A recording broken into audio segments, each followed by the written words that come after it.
Hi, Claire here, head trainer at Clarity Horsemanship. Welcome to our first video theory lesson.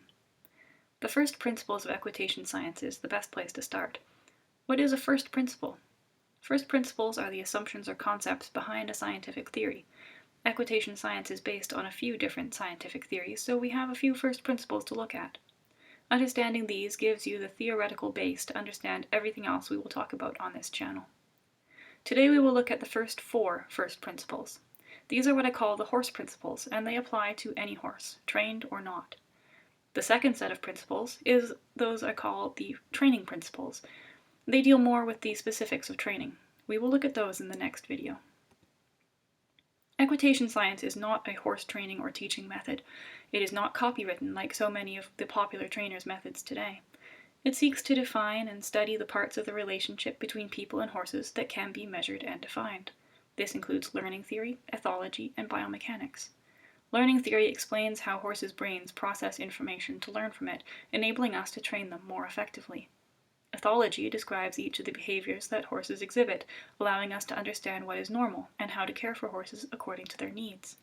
And biomechanics studies how horses move, allowing us to become better riders.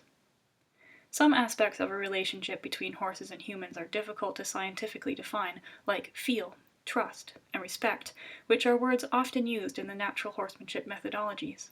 Some people don't like that equitation science does not address these things, but they are simply not within the scope of what equitation science seeks to clarify. Trust and respect cannot be measured scientifically with any kind of empirical experiment, so equitation science does not speak to it. The goal of equitation science is rather to study what is measurable and definable, so we can apply it to our daily interactions with horses and make the experience more positive for both us and the horse. Let's get into the first principles. Knowing how something works is the first step to using it properly. Take a kitchen knife, for instance. A knife can be dangerous if used improperly. If you don't know which side is sharp, you are likely to cut yourself by accident instead of slicing your cheese. In the same way, if we study how horses work and how they are different from us, we are less likely to run into dangerous situations. We know that horses are flight animals.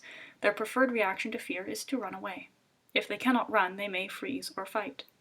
Recognizing when a horse is scared and being able to diffuse the fear or de-escalate the situation keeps you safer and helps the horse to relax.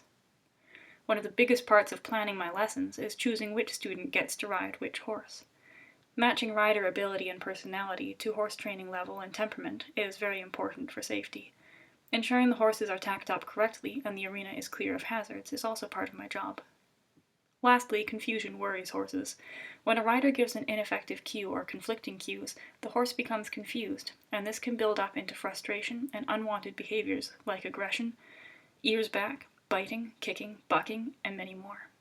The goal of every rider and horse lover, therefore, should be to understand better how horses work from the inside out, giving the horse a sense of security, and keeping both horse and rider safer. Because horses are horses, they have certain social and welfare needs that we need to do our best to meet. They require companionship of other horses. They require the ability to forage for food and to move around. They need to create herd structure, which is very far removed from the old concept of dominance and submission. More on that in another video. And they display pain in very subtle ways that we need to learn to understand. Our nature is quite different from that of horses, which means they can easily perceive us as a threat. Learning how to move and interact around horses helps to bridge the gap between our two natures. Horses are different from humans. They think differently. They have different instincts. They interact with one another differently than they interact with us. Treating a horse like a horse and not like another person is vitally important for their welfare. When people start thinking that a horse is just another human, they start expecting more of the horse than it is capable of. They begin to expect the horse to read their mind or to know better. They begin to attribute their own emotions to the horse, sometimes wrongly attributing unwanted behavior caused by confusion or pain to the horse just being silly or trying to annoy me. The problem with thinking this way is that your reaction to a horse's behavior will be shaped by what you think caused the behavior. If you think the horse is just trying to annoy you, you might feel justified in punishing it with a slap. What if it was displaying pain-related behavior? Then your slap could actually escalate the horse's behavior rather than put an end to it. If you think your horse should know better than to paw at the ground, The onus is no longer on you to make sure that he understands your training. If the unwanted behavior stems from incomplete training of the stop response, then it is your training at fault, and not the horse. You can see how treating a horse like a human can lead to misunderstandings, which can be dangerous. Treating the horse as less than a horse is equally dangerous. Horses are very intelligent. Assuming that it's just a dumb horse could lead the rider to be harsher than necessary, which could cause the horse to begin to shut down or learn to be helpless. The concept of dominance in horse training is very outdated and should not be used. The best way to arrive at an accurate conclusion about a behavior is to ask, what happened? And describe the exact physical motions that occurred. For example, if there is a loud noise and your horse spooks, you could say, my horse doesn't like loud noises, which will leave you at a loss for a solution, as sounds happen all the time.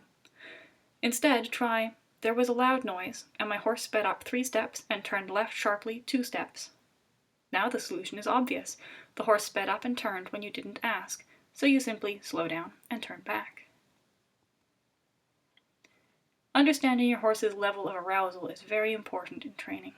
Think of arousal as a scale of 0 to 9. If your horse is asleep, his arousal level is 0. He's not thinking about anything, and motivation to do anything is lacking.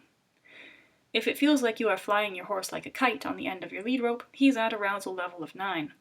There is no way he can pay attention to you and is unlikely to learn anything positive. Too much or too little arousal and learning a task is very difficult. Recognizing where your horse is at the moment, and being able to change your behavior to bring your horse up or down the scale is an important training tool. Based on their interactions with humans, horses begin to develop either a positive emotional state or a negative one. A positive state is like optimism, where a horse expects things to turn out well and is interested in interacting with humans. A negative state is like pessimism, where the horse expects the interaction to be confusing or unpleasant and tries to avoid interacting with humans. Every interaction a horse has is adding to his emotional file. The more positive outcomes, the better. These facts can tempt some riders to be too soft, though, as they try to make the horse like them. Horses, however, find consistency and predictability to be positive, so when riders begin to bend the rules and let the horse do unwanted things, the horse actually experiences negative emotions due to the inconsistency.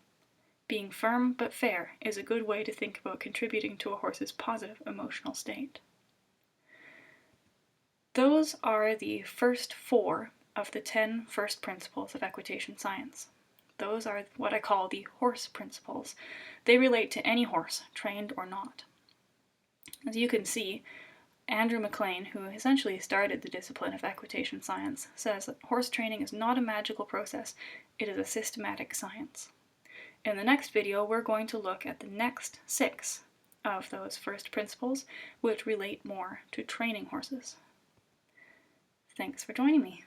If you have any questions, feel free to write them down in the comments below.